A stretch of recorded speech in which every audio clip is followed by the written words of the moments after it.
Welcome to MWEB's Entrepreneur Zone. I've got Nqoba with me from ForSport. Welcome. Thank you, Paul. Tell us a little bit more about your business. Well, I started ForSport in November 2011. It's something that I've always wanted to do, and I'm in the business of managing professional athletes. It's been a career-long ambition of mine, and I felt that there was a massive gap or a need in the market in South Africa for professionals like myself to go out there and manage and mentor and assist young black professional athletes in their desires to become professionals. Which sporting codes do you focus on? I've chosen the sporting codes that I think are sort of in line with the Department of Sports and Recreation's major sporting codes, which in this country are cricket, rugby, football, and golf. I'm not sure if golf is one of the major sporting codes for the government, but yeah, those are the major sporting codes really in the country at this point in time. And getting into this business was a bit of a change from you. You came from a corporate background. Tell us about that transition. It wasn't a difficult transition. I mean, the risk is always there when you decide to leave the comfort of a professional environment and jump into an entrepreneurial environment. But it has been a career-long ambition. Like I said, I studied sports science at university. I played, sports at the highest level in my schooling career, and I'm an avid sports lover till today. So the transition, from going from a bank to to smaller sort of agency environment, which was a sports sponsorship agency. I think I did, like Malcolm Dad would say, I've done my 10,000 hours. I cut my teeth in the corporate world, which is where I really learned the majority of the skill sets that I have today. And then obviously moved across to the sports environment, which really just honed those skills. And then I decided to skip across and become my own man. One of those skills, and certainly in terms of managing professional sports people, is about building relationships and building trust. Tell us a bit about that. I think it is probably the core skill. Going to parents and athletes and trying to convince them, that they need to be working with you requires, an ability to form relationships, to build relationships with unions, clubs, as well as scouts, etc., high school coaches and teachers, etc. That's where really the main part of the job is really relationship management. And part of that is also negotiating. Definitely. You obviously are comfortable doing that. What advice would you give to other small business owners that have to negotiate? I would say, I haven't gone out there and done the negotiation all by myself. I like to identify what my key skills are and where I'm found wanting or lacking in certain areas.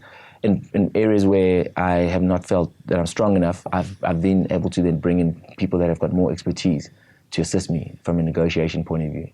And in developing your business, you have diversified from just player management. Tell us more about that. In order for me to be able to build a business around managing athletes, we have to look at diversifying and finding other sort of revenue streams which are linked to supporting the development of athletes. So I went into that space and subsequently came up with an idea of producing the first rugby television show on SuperSport in South Africa that would be delivered in a local or vernacular language, which is it's a first of its kind on SuperSport. There's a show called Nqoba Koza, and it's a television rugby show that is aired in Koza. It's a great concept, but it must have been a bit of a challenge for you to kind of get that going. I'm not a television person. I never thought I'd find myself in the television space, but the minute I came up with the idea and started putting a brief together for it, I then obviously went to look for the requisite skills, the people that have got the expertise, and I went to a production company called Nqoba Productions. And they sat with me, I gave them the brief, and we spent 6 months of 2012 really putting the product together, the entire show, the running order, the brief, and the look and feel of the show. And then I went on to sell it onto SuperSport in the beginning of 2013. Both in terms of the player management and in terms of the media that you're involved with, it's in the emerging market. Tell us more about the approach to that market. I think that market is it's there. It's definitely there. It's been largely ignored, and hence that's why you see massive disparities in the career progression, financial security, and second careers of black athletes as opposed to white athletes in this country. It's a matter of these guys getting support. I'm talking from the player management side of things, making sure that parents support their kids in their participation in sport. People like myself, player agents, are there for these guys to give them mentorship and life skills, making sure that scouts are actually willing and able to come out and start looking for these guys in their respective markets instead of going to all the sort of the elite systems, your Easter Rugby Schools festivals and all your elite private schools festivals. And the same thing with the media side. I don't believe that our athletes in this country are given as much media and PR attention as their white counterparts. And I believe that if I drive into Gualanga in Cape Town or in Soweto, I should be able to see a massive OMA billboard with Lwazi Mvovo on it. These are guys that we need to start mentoring and supporting and creating local, black heroes out of these guys. And that will have a ripple effect to the younger black kids who are aspiring sportsmen to look up to certain role models and aspire to be there. Moving into the media space, it's a capital-intensive business. How have you managed that? It's been a huge challenge, Paul. It's really learning very quickly that once you've got a tangible media property, you need to be able to find the quickest and easiest way to monetize the audience per se, or to commercialize that property. And it's always going to be a challenge going out to the market and trying to convince sponsors to come on board and invest in something that hasn't really been tried previously. Especially if it's if it's some greenfield stuff like we're doing. I believe we are doing some pioneering stuff. It has been a challenge, but it's not. It's doable. It's doable. It's just a matter of crunching hard and marching on. There will be disappointments along the way, but failure is not an option. In terms of the sporting code, South African, we like to believe we are at the forefront of sport.